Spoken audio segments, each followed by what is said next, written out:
आज लोग कहते हैं कि मीलाद ज़माने रसूल में नहीं होता था, ये बाद में इजाद किया गया। कोई कब्र चाट रहा है, कब्र चूम रहा है, इसको भी बिदअत कहने की ज़रूरत नहीं, क्योंकि हुजूर के दौर में हो रहा है। अस्सलामु अलैकुम वरहमतुल्लाहि वबरकातुहू। मैं मोहम्मद इम्तियाज़ पलामी। मुअज़्ज़ज़ नाज़रीन, इस हकीकत को आप अच्छी तरीके से जानते हैं कि बरेली मज़हब से ताल्लुक़ रखने वाले उलमा, खुतबा, मुनाज़रीन, यूट्यूबर्स और तमाम छोटे बड़े झूठ बोलने में बड़े माहिर होते हैं।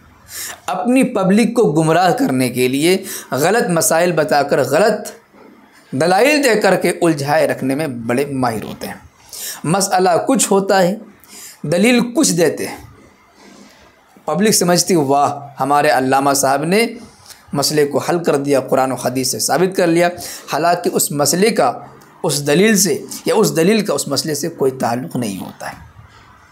लेकिन बहरहाल इनको वाहवाही चाहिए, नजराना बंद नहीं होना चाहिए।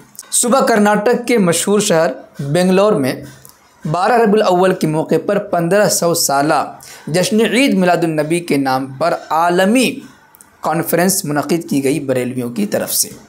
उस इजलास में कर्नाटक के सीएम को बुलाया गया और उत्तर प्रदेश के बरेली से मौलाना तौसीफ़ रज़ा को बड़े मुक़र्रिर की हैसियत से बुलाया गया। तौसीफ़ रज़ा बरेलवी ने अपनी उस गुफ्तगू में उलमाए देवबंद के ख़िलाफ़ बकवासात किए और जो मौजूदा ज़माने का जश्न ईद मिलादुन्नबी है, जिसे हम अहले सुन्नत वल जमात के हक़ीक़ी मिस्दाक़ अहनाफ़ के सत्ते तर्जुमान उलमाए देवबंद बिदअत कहते हैं, इसके जवाज़ को साबित करने के लिए, दलाइल पेश करने के लिए क्या बातें कही हैं, पहले आप एक मुख्तसर से क्लिप को सुन लीजिए। आज लोग कहते हैं कि मीलाद ज़माने रसूल में नहीं होता था, ये बाद में इजाद किया गया।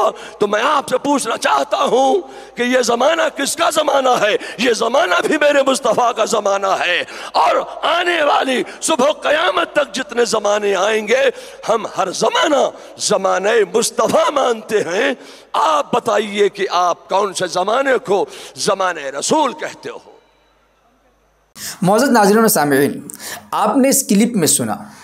इस क्लिप का माहसल और ख़ुलासा कलाम ये है कि देवबंदी लोग कहते हैं कि ईद मिलादुन्नबी की शुरुआत हुजूर पाक अलैहिस्सलाम के ज़माने के बहुत बाद हुई है।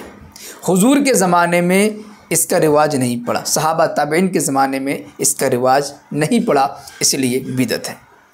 अब मैं कहता हूँ कि ये दौर भी तो प्यारे आका सल्लल्लाहु अलैहि वसल्लम का दौर है, ये दौर भी तो मोहम्मद रसूलुल्लाह सल्लल्लाहु अलैहि वसल्लम का दौर है। क्या तुम इस दौर को मोहम्मद रसूलुल्लाह सल्लल्लाहु अलैहि वसल्लम का दौर नहीं मानते हो? यानी कि ये दौर भी हुजूर का ही दौर है।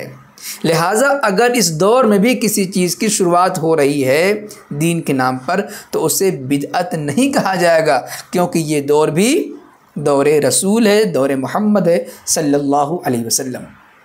ज़रा अंदाज़ा लगाइए, सोचिए किस एक जुमले ने इनके गंदे अक़ीदे की कैसी अक्कासी की है। इसका मतलब ये हुआ कि ये दौर दौर नबवी है, ये दौर दौर मुस्तफ़वी है सल्लल्लाहु अलैहि वसल्लम। तो इसमें दीन के नाम पर जो कुछ भी इजाफ़ा कर दिया जाए, गोया कि हुजूर के दौर में उसका इजाफ़ा हो रहा है, वो दीन है, क्योंकि दौर नबवी है, दौर मुहम्मदी है, दौर मुस्तफ़वी है। फिर तो बिदअत कोई चीज़ रहेगी नहीं। लिहाजा बरेलवियों ने इमसाल ईद मिलादुन्नबी की नमाज़ पढ़ी तो गोया के मोहम्मद सल्लल्लाहु अलैहि वसल्लम के दौर में नमाज़ पढ़ी गई है, इससे भी बिदअत नहीं होना चाहिए, माफ़ी नहीं मांगनी चाहिए। ये दौरे नबवी है, दौरे मुस्तफ़वी है। अगर कोई शख्स मगरिब को 4 रकात पढ़ना चाहे तो पढ़ सकता है, क्योंकि हुजूर के दौर में पढ़ा जा रहा है। और जो इसका इनकार करता है, गोया कि हुजूर की ज़िंदगी का, हुजूर के ज़माने का इनकार कर रहा है। जुमे की नमाज़ 2 रकात होती है, उसे 4 कर दिया जाए, कोई हरज की बात नहीं है, कोई इजाफ़ा नहीं होगा, क्योंकि ये दौर मुहम्मदी है, दौर मुस्तफ़वी है। जो इसका इनकार करता है, गोया कि वो हुजूर के दौर का इनकार करता है बरेलवी मज़हब के उसूल के मुताबिक। इसका मतलब तो कोई चीज़ बिदअत ही नहीं रही, सारा मसला हल हो गया। जितने हलवे, मांडे, चरागी, उरागी लिए जा रहे हैं, वो सब के सब हुजूर पाक अलैहिस्सलाम के दौर में हो रहा है। इसे बिदअत कहने की ज़रूरत नहीं है। कोई कब्र चाट रहा है, कब्र चूम रहा है, इसको भी बिदअत कहने की ज़रूरत नहीं, क्योंकि हुजूर के दौर में हो रहा है।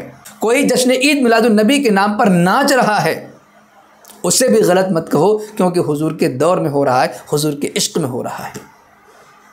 खुलासा ही ना हुआ। तो इस तरीके से उल्टी सीधी दलील दे करके आवाम को बेवकूफ़ बनाते हैं। इसमें कोई शक नहीं कि प्यारे आका सल्लल्लाहु अलैहि वसल्लम आलमी नबी हैं, अपने रोज़े अनवर के अंदर बाहयात हैं, जिसमें असली के साथ हम अहले सुन्नत वल जमात हक़ीक़ी मिस्दाक़ अहनाफ़ के सच्चे तर्जुमान उलमाए हक़ उलमाए देवबंद का यही अक़ीदा है। उनकी इस ज़िंदगी का कौन इनकार करता है? लेकिन आप बताएं कि अगर प्यारे आका सल्लल्लाहु अलैहि वसल्लम अपने रोज़े अनवर के अंदर हयात से हैं और इस ज़ाहिरी दुनिया से पर्दा फरमा चुके हैं, तो क्या अब कोई अमल ये समझ कर के कर सकता है कि हुजूर ज़िंदा हैं तो हुजूर की मौजूदगी में कर रहे हैं लिहाजा दीन बन जाएगा? नहीं। लेकिन चूँकि इनको नजराना वसूल करना है, पब्लिक को बेवकूफ़ बनाना है और जवाब देने के बजाय घुमा फिरा कर अपने आवाम के दिमाग को घुमाना है, कुछ भी बक सकते हैं। हज़रत नाज़रीन, वैसे सिलसिले में आपकी क्या राय बनती है कमेंट बॉक्स में ज़रूर लिखें। वीडियो को लाइक करें और ख़ूब शेयर करें ताकि ये पैगाम, ये वीडियो हर घर तक पहुंच सके। और नए दोस्तों से गुजारिश है, शुक्रिया, जज़ाकल्लाह। अस्सलामु अलैकुम व रहमतुल्लाहि व बरकातुहू।